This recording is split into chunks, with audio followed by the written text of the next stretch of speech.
માતાજી, જય શ્રી કૃષ્ણ, જય મહાદેવ. આજે આપણે જવાનું છે વાડીએ, અને વાડીએ પહોંચીને હું તમને અભિપ્રાય આપવાનો છું મારા પપ્પાનો અને બેક્ટેરિયાનો. તો બેક્ટેરિયા તમને બતાવવાના છે અને તે શું કામ આવે છે એ બધું બતાવવાનું છે. જોવા માટે તૈયાર છો? તો આપણે જાય વાડીએ અને સીધો વિડીયો ઉતારીએ વાડીએ. અને હવે છે આ કંઈક છે વેસ્ટ ડીકમ્પોઝી. આપણે બહુ વાંચતા ન આવડે, તમે વાંચી લેવાનું છે.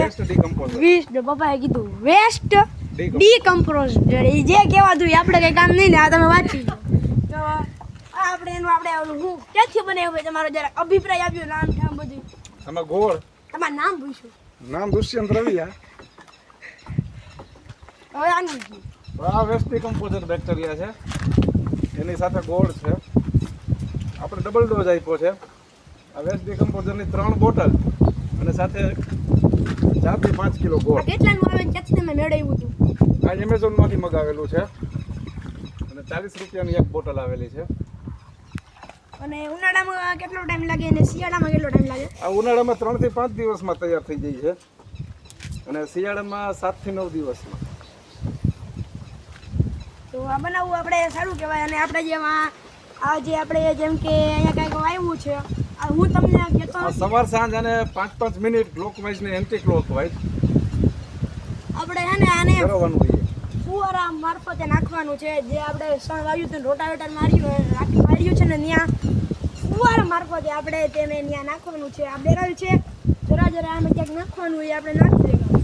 ક્યાં નાખવાનું? બેટરી વાળા પંપ દ્વારા. હા, અહીંયા ક્યાંક જાવલી આ નળિયારે કનેક્શન દેવાનું આવે, આ વાલ ખોલી નાખવામાં આવે અને અહીંયા બેટરીવાળો પંપ હોય ને, જે દવા છાંટવાનું તેનું કનેક્શન દેવાનું હોય અને તેમાં આ બેક્ટેરિયા નાખી દેવાનું. અને લોકો કહે છે કે આમાં આ બેક્ટેરિયા શ્વાસ લેતો અવાજ આવે, મને એવો નથી, એટલે આપણે કંઈક આમ સાંભળવું છે નિરાજે બેઠા બેઠા.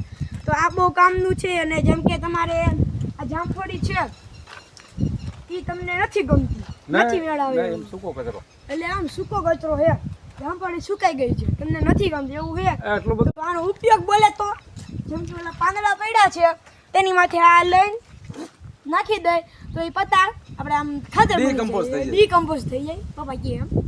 તો આપણે સણ વાવ્યું છે, તે આપણે આમ એમાં રોટાવેટર મારી દીધું છે, પાણી પાઈ દીધું, ફુવારા ગોઠવાઈ ગયા છે.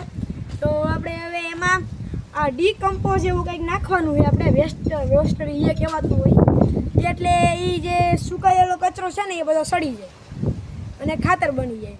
તો આપણે વાં જવાનું છે છેલ્લી કટકીમાં, તો ત્યાં ફુવારા ફિટિંગ કર્યા હતા, એ પણ મેં તમને બતાવ્યો હતો વિડીયો.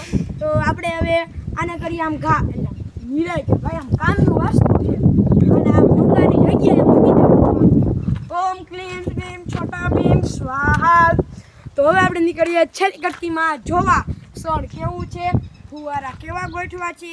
અને જો તમારે ફુવારા લેવા હોય તો લઈ લેવાના. એનું નામ કેવું ભાઈ? મિની સ્પ્રિંકલર એવું કંઈક કહેવાય, એવું કંઈક મિની સ્પ્રિંકલર એવું કંઈક કહેવાય. એ મોટા સ્પ્રિંકલર એવું કહે. તો એ ને આપણે 25 વીઘાના ફુવારા છે, એટલે ઉનાળો શિયાળામાં ચોમાસામાં કંઈ પાણી પીવાની કંઈ કાંઈ જ નહીં. આપણે ફુવારા એક વાર ખોલાવો અહીંયા ક્યાંકથી જે હોય એ આપણે બહુ નહીં ખબર છે, પણ બધું કહેવાનું ન હોય. તમારે જેવું આવીને ખોલી જાય મારે શું કરવું? તો આપણે આ ફુવારાનું પાણી બધું પવાઈ જાય, એટલે જે ઓલી બાજુ નાખ્યા છે છેલ્લે કટકીમાં તે મોટા સ્પ્રિંકલર છે અને અહીંયા નાખીએ છીએ તે મિની સ્પ્રિંકલર છે. તો હવે આ બાજુના તો ફિટ કરવાનું બાકી, ઓલી બાજુ થઈ ગયા. તો આપણે હવે જાશું છેલ્લી કટકીમાં. તો હાલો જવાય છેલ્લી કટકીમાં. હા, આ હાલ જ છે આપણે સણમાં રોટાવેટર. હાલતું હતું જ્યારે હું તો બહાર હતો, પણ આ વિડીયો પપ્પાએ ઉતારેલ છે. જોવો બધા બગલા ડીટોડી જે હોય બધા આટા મારે છે. જો આગળ રોટાવેટર હાલે, જો હાલે. તો રોટાવેટર લાલી રહ્યું છે સણમાં.